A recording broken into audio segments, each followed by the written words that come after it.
sobat sekalian, selamat datang di channel ini. Kali ini kita akan melanjutkan konten alur cerita season 7 My Hero Academia, dimana kali ini kita akan memasuki babak baru dari perang antara hero versus Paranormal Liberation. Di chapter 339 dan 340 yang akan kita bahas sebentar lagi, Mei Hatsume, sang jenius dari jurusan alat support, akhirnya turun tangan. Dan juga nantinya kita akan melihat Shinso si Brainwash yang akan diterjunkan ke medan perang. So, tak perlu berlama-lama lagi, inilah alur cerita season 7 My Hero Academia. Tapi sebelum lanjut, subscribe channel ini biar admin makin semangat buat kontennya. Dan mari kita mulai.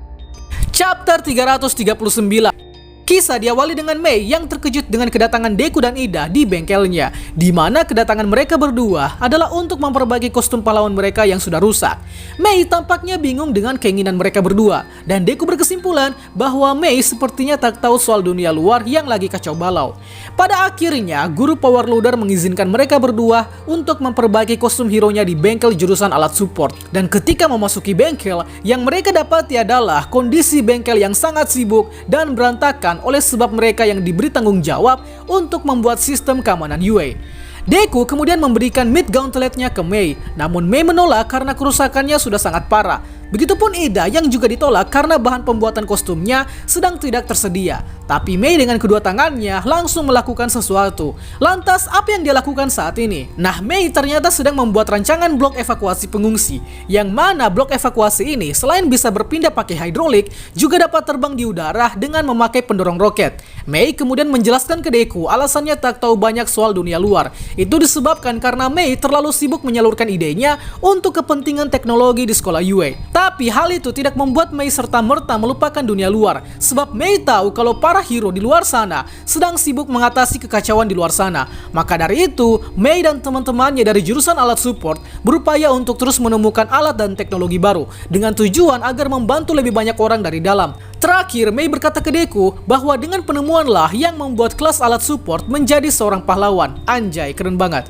Pada akhirnya, mid gauntlet baru milik Deku langsung jadi. Dan ini adalah alat berbeda dari mid gauntlet sebelumnya. Dalam artian, Mei membuat versi terbaru. Begitupun Ida, dia juga mendapatkan armor baru. Dan kemudian, Mei berpesan ke Deku kalau kemenangan akan menjadi milik mereka. Deku dan Ida kemudian kembali ke kelompok kelas 1A, yang mana mereka akan melakukan patroli bersama dengan Monto Lady untuk mencari jejak Lack of Villain. Di sisi lain, Mina meragukan keberpihakan Aoyama ke mereka, tapi Deku tetap percaya kalau Aoyama akan ada di pihak mereka. Soto juga meyakinkan ke Deku kalau Aoyama pastinya akan menjadi apa yang diharapkan, makanya Aoyama pasti akan baik-baik saja nantinya. Singkatnya, tim patroli kelas 1A segera bergerak untuk mencari jejak Lack of Villain. Sementara itu di wilayah Kansai, ada Nejire, Sun Eater, dan Fate Gum yang tengah menolong masyarakat untuk segera mengungsi di sekolah Shiketsu, yang konon memiliki benteng yang sama kuatnya dengan benteng Yue. Beralih ke All Might, kini dia dan Hawks ada di markas kepolisian yang ada di rumah sakit untuk menyiapkan strategi perang. Chapter 340. Melanjutkan chapter sebelumnya, dijelaskan di sini kalau kantor polisi dan juga rumah sakit ditempatkan secara berdekatan agar lebih efisien. Beralih ke All Might, dia kini mengonfirmasi kalau Aoyama sedang menunggu hasil penyelidikan. Nah, karena kasus terciduknya Aoyama sebelumnya, maka kini anggota yang akan menyusun rencana semakin dipersempit dengan cara melibatkan sedikit orang untuk beroperasi.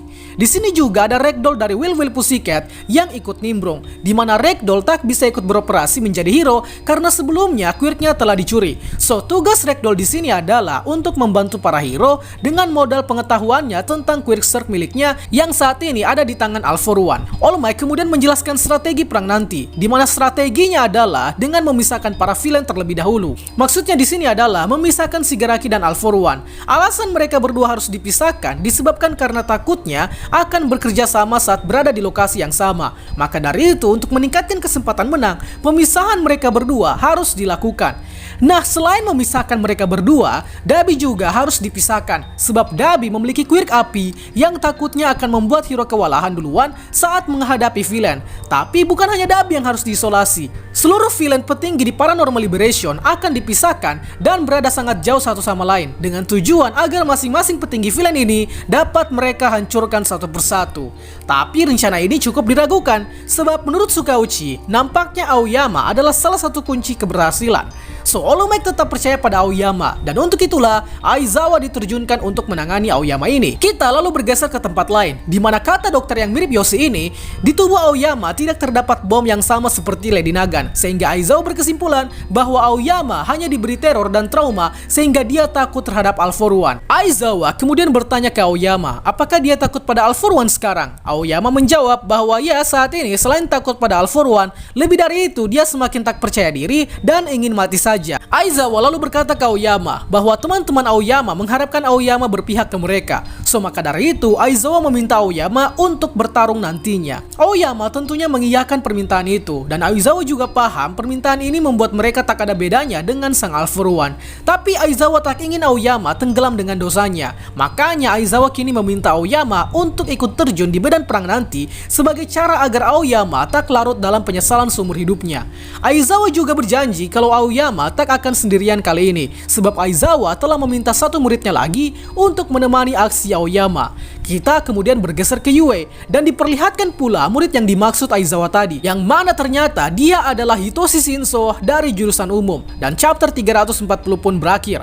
Wah, dua chapter kali ini benar-benar menunjukkan heroisme dari berbagai karakter, di mana Mei Hatsume mengungkapkan kalau dia akan menjadi hero dengan caranya sendiri, dan Aoyama akan terjun ke medan perang untuk menebus dosa-dosanya karena sudah menjadi antek-antek All For One.